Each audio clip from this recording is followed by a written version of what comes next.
In our last lesson, I taught you how to download a single image from Google Classroom and pull it into Photoshop so that we could use it and follow along in a tutorial.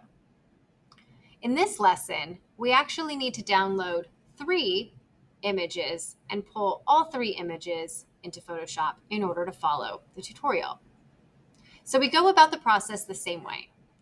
We'll click on our first image, come up to the 3 dots in the corner, and choose Open in New Window. When it opens in the new window, we'll come up to the top where we now have the down pointed arrow and we download that image. We can then close out of this tab, choose the back left facing arrow, get back into our Google Classroom assignment, and open the second image. We come to the 3 dots, open in new window,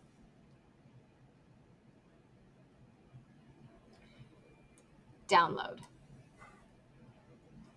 We'll close out of the tab, go back into the assignment, and open up our final image.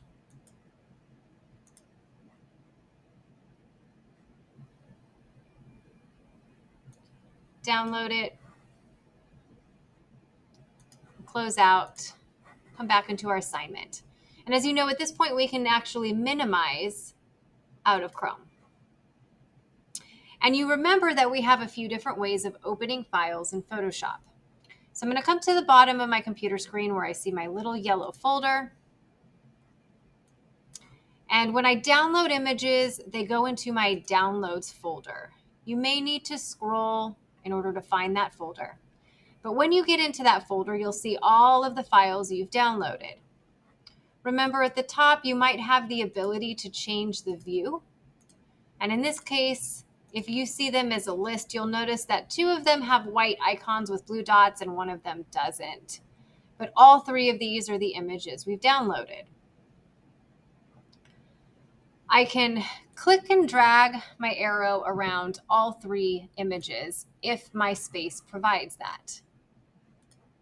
Or I can hold down Control on my keyboard and click, click, click all 3 images so that all 3 of them are selected.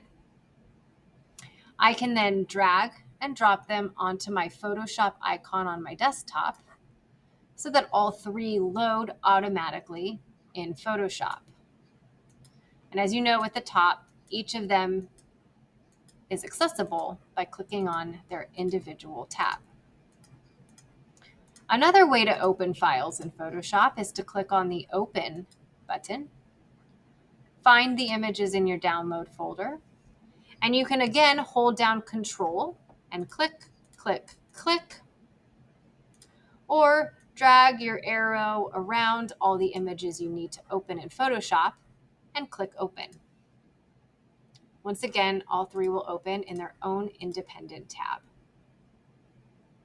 And now when you watch the tutorial, you'll be able to follow along with each of the 3 different images that are used.